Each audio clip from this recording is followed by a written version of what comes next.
Hello friends. तो कैसे हैं आप लोग? जैसा कि मैं समझ रहा हूं आप लोग बहुत अच्छे होंगे। तो आज मैं आपको बताने वाला हूं कि हम जो है एग्ज़ाम की तैयारी कैसे करें। इसके बारे में हम चाहते हैं कि आपको बताएं। अभी बहुत सारे एग्ज़ाम आने वाले हैं। जैसे अभी तो बीपीएससी का भी एग्ज़ाम है, अभी जस्ट 5-6 डेज बाद। उसके बाद आपको LIC AAO का एग्ज़ाम आ रहा है। उसके बाद AEDO का भी एग्ज़ाम है। बहुत सारे एग्ज़ाम हैं।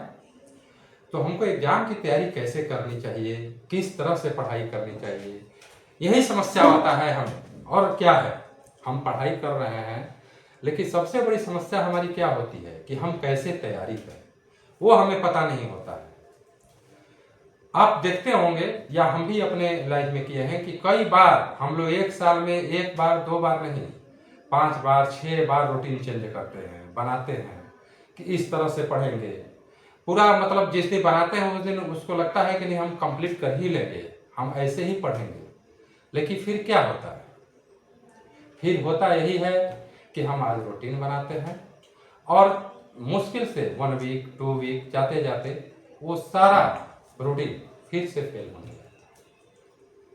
लेकिन कभी आप और हम कभी ये सोचते हैं, हम आपके बारे में अगर कहें तो कभी आप सोचते हैं कि ऐसा आखिर होता क्यों है? क्या रीजन है कि हम जो है रूटीन तो बना लेते हैं, उस समय हम प्रण भी लेते हैं कि फॉलो करेंगे, लेकिन उसके अनुसार हम कर नहीं पाते हैं। उस पर कभी आप विचार नहीं किए, लेकिन हमारे समझ से उस पर आपको विचार करना चाहिए। क्योंकि जब तक हम लाइफ में संघर्ष नहीं करेंगे, मेहनत नहीं करेंगे, तब तक कुछ भी हासिल होने वाला नहीं।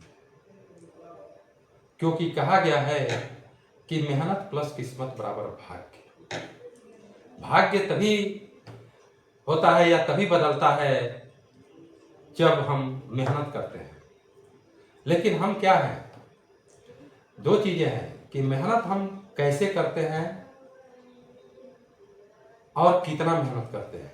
हम ज्यादातर क्या करते हैं, किस्मत पर छोड़ देते हैं। कुछ मेहनत करते हैं, ऐसा नहीं है कि मेहनत नहीं करते हैं, लेकिन मेहनत करते हैं और बाकी चीज हम किस्मत पर छोड़ देते हैं कि नहीं भाई हमारे किस्मत में नहीं है, नहीं मिलेगा। ऐसा नहीं है।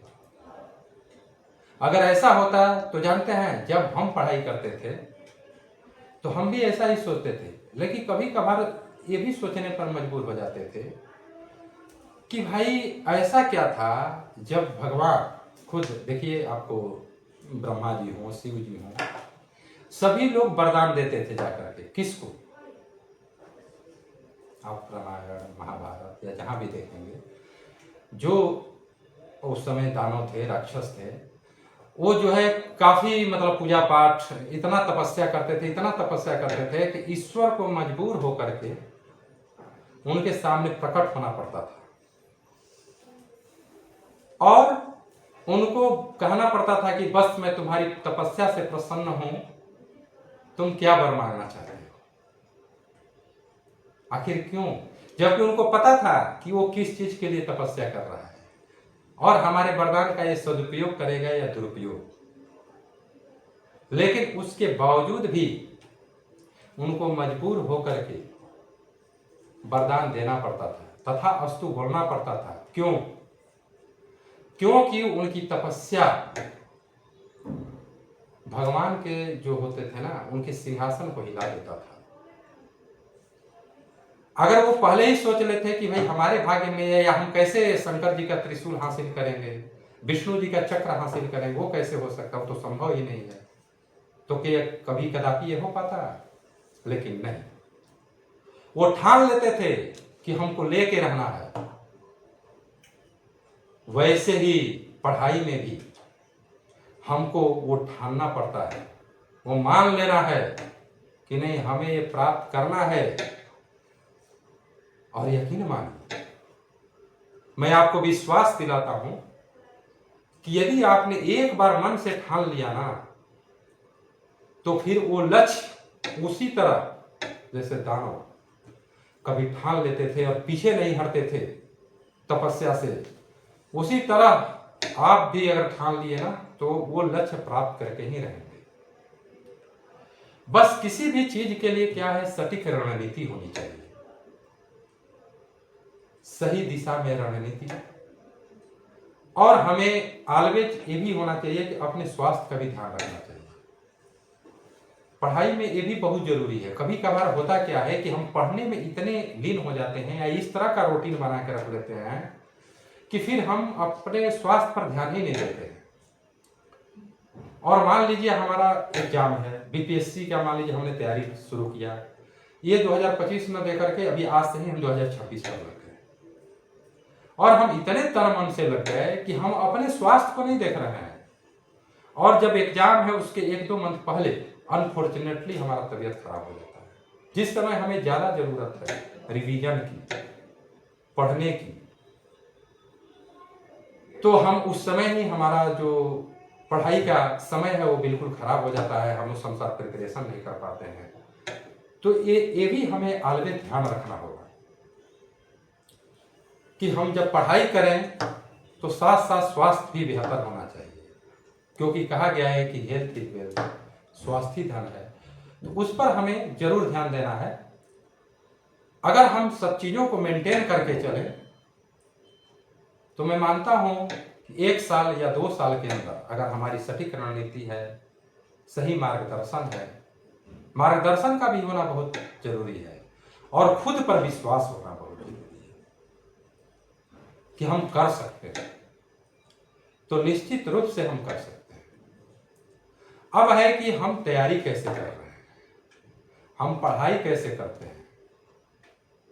हमारे पास बहुत सारे किताबें होती हैं, मार्केट में भी बहुत सारे बुक्स अवेलेबल हैं, बहुत सारे लिखे रहते हैं कि आप मेरा बुक पढ़ लीजिए, सब कुछ हो जाएगा, सब कुछ आप कर सकते हैं। लेकिन है कि कौन सा बुक किस तरह का कंटेंट दिया है, किसको हम कैसे पढ़ सकते हैं। हम बहुत सारे बुक्स देख करके परचेज करके ला देते हैं, रख देते हैं, बट उस तरह पढ़ नहीं पाते हैं। इतनी सारी किताबें हम रख देते हैं कि हम पता चलता है कि हम किसी भी किताब का 50% भी नहीं कंप्लीट कर पाए, तो वहां भी हम मिस कर जाते हैं। हमें उतने ही बुक्स खरीदने हैं, हमें उतने ही ऑनलाइन चीज़ों का यूज करना है जितना हम कर सकते हैं। वही होता है कि फिर हम उन चीज़ों से वंचित रह जाते हैं जो चीज़ें हमें पढ़नी है। एक चीज मैं आपको बताऊं, ध्यान से सुनिएगा। किसी भी परीक्षा की तैयारी के लिए आपके अंदर ये होना चाहिए, ये आपको नॉलेज होना चाहिए कि हमें क्या पढ़ना है और क्या नहीं पढ़ना है।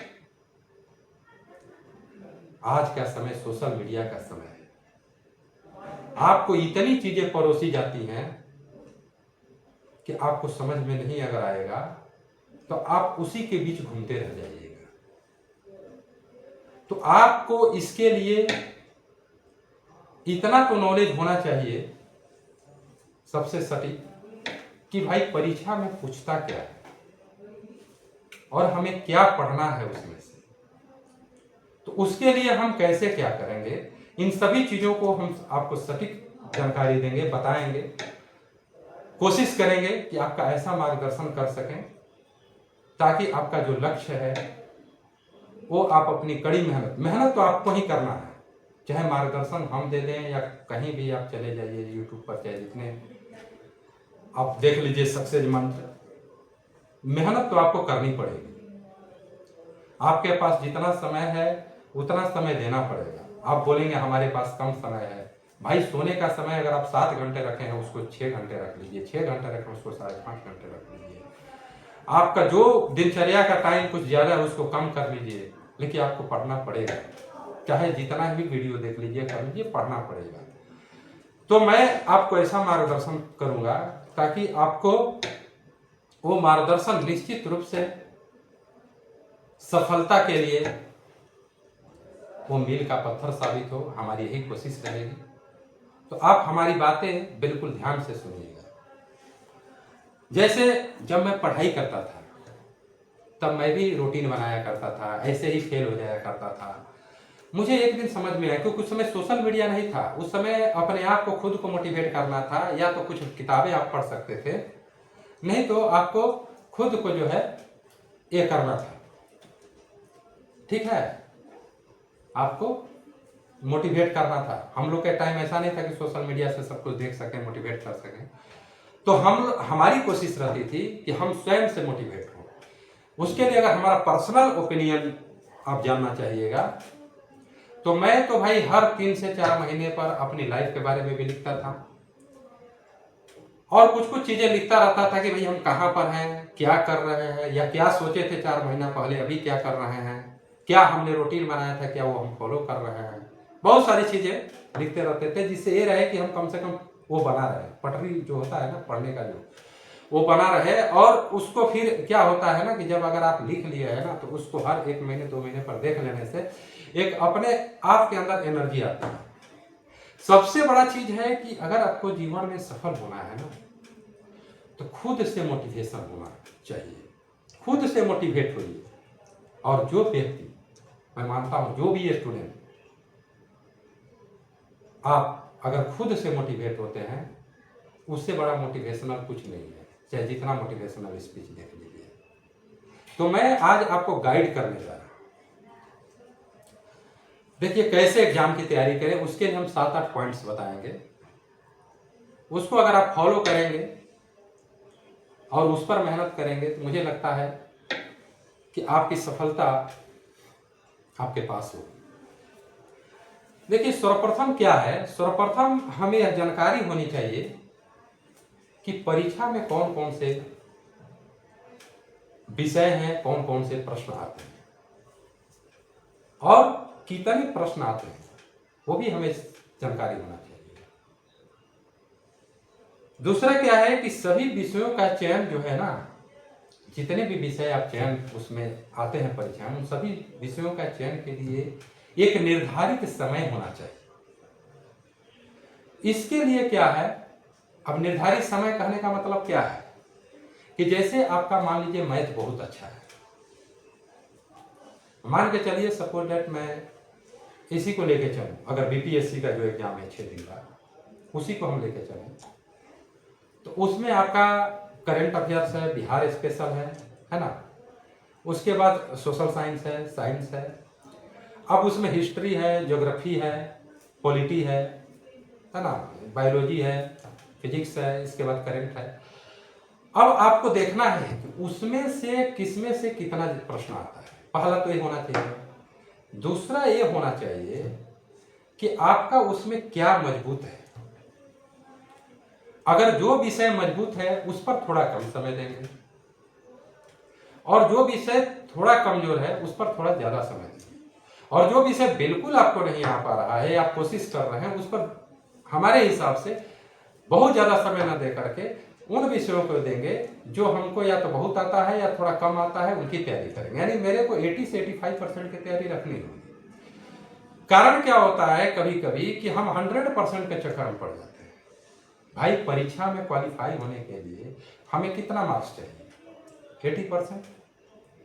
हमें नहीं लगता इससे ज्यादा, अगर 150 का है तो 110, 100, 120 तो मैक्सिमम क्वालिफाई हो ही जाता है बीपीएससी में भी, प्री अगर देखा जाए तो। फिर हमें क्यों ना 20% जो हमको लगता है कि ये कठिन स्तर है या हम कर भी रहे हैं नहीं हो पा रहा है, तो उसको न करते हुए जो हमारे अच्छे हैं पहले उसको देखें। और ऐसा भी नहीं है कि जो एकदम कठिन है उसमें आप अगर 10 आया तो 2 नहीं बना पाएंगे, बना ही लेंगे। आप कुछ पढ़े हैं तो बना लेंगे। तो इस तरह से कठिन जो प्रश्न है उसके कठिनाई के स्तर को देखते हुए आपको जो है एक निर्धारित समय में कैसे क्वेश्चन को सॉल्व करें उसका होना चाहिए, दूसरा नंबर। तीसरा नंबर है कि इन सभी प्रश्नों में क्या होता है कि इन सभी प्रश्नों में कुछ प्रश्न निश्चित रूप से कठिन होते हैं, निश्चित रूप से कठिन होते हैं। इसके लिए हमें प्रीवियस पेपर से, देखिए क्या होता है, जो हम किए हैं वो आपको हम बता रहे हैं। उसके लिए क्या करना चाहिए कि प्रीवियस पेपर से उस प्रश्न को चिन्हित करना चाहिए। ऐसा नहीं कि कठिन है तो उसको छोड़ देंगे, तो फिर छोड़ देंगे तो नहीं होगा ना। मतलब कुछ पेपर जो प्रश्न कठिन है उसको चिन्हित करके और इसका शॉर्ट कट हल ढूंढिए। वो किस केस में आएगा, जब आप मैथ का क्वेश्चन बना रहे हैं। जैसे हमारा math classes, NS math classes जैसा कि आप देख रहे होंगे, और हम बैंकिंग का तैयारी करते थे, ठीक है, खास करके बैंकिंग ही मेरा पार्ट था, एसएससी भी था। तो उसमें जो मैथ है, मैथ के लिए हम मानते थे कि अगर जो कठिन प्रश्न है उनके लिए शॉर्टकट ढूंढिए, और हम खुद बहुत सारा हमारा खुद का मेथड होता था मैथ में, हम खुद लिखते थे अपना सेल्फ मेथड। हम आपको वो भी दिखाएंगे कभी जब पढ़ाएंगे आपको आगे, तो वो आप देखेंगे। दूसरा चीज है कि हमें एक चीज और होना चाहिए कि जब हम परीक्षा की तैयारी कर रहे हैं तो हमें पिछला जो प्रीवियस पेपर है, वो 5 से 6 साल का प्रीवियस पेपर 8 साल तक ले सकते हैं, उसका अनुभव हमें लेना होगा। वो उसमें किस तरह का क्वेश्चन आता है, कहां से क्वेश्चन आता है, और उसमें हमें टाइम सेट करना होगा। अगर परीक्षा में हम 2 घंटा लगा रहे हैं, 2 घंटे का समय, तो हमें 1.5 घंटे या 1 घंटे 45 मिनट रखना ही होगा। कुछ बच्चे क्या होते हैं 2 घंटे का आ रहा है 1 घंटे में रख लेंगे, नहीं, ऐसा नहीं होना चाहिए, फिर वहां भी मार खाते हैं। ये गलती हमारी वहां भी है। 2 घंटे परीक्षा में कर देना तो 1 घंटा 45 मिनट रखिए बनाने का घर पे।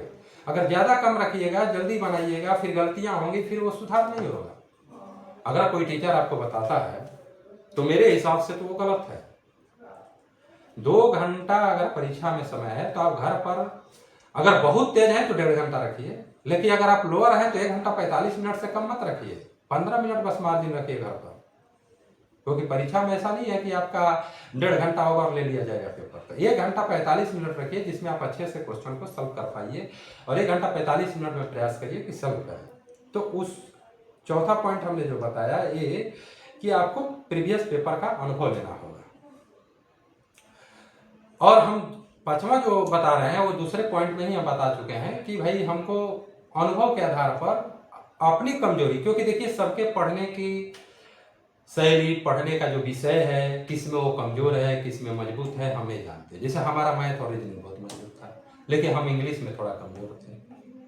हम अगर बताएं आपको तो कैट जेट की भी हम तैयारी कर रहे थे, लेकिन हमने हमारी चूंकि पढ़ाई मैट्रिक तक सरकारी स्कूल में हुई थी, उसके बाद हम लोगों ने उस तरह का स्कूलिंग कॉलेज व्यवस्था भी नहीं मिला हम लोग को, तो इंग्लिश थोड़ा कमजोर था, इस वजह से हमने उसकी तैयारी को छोड़ दिया।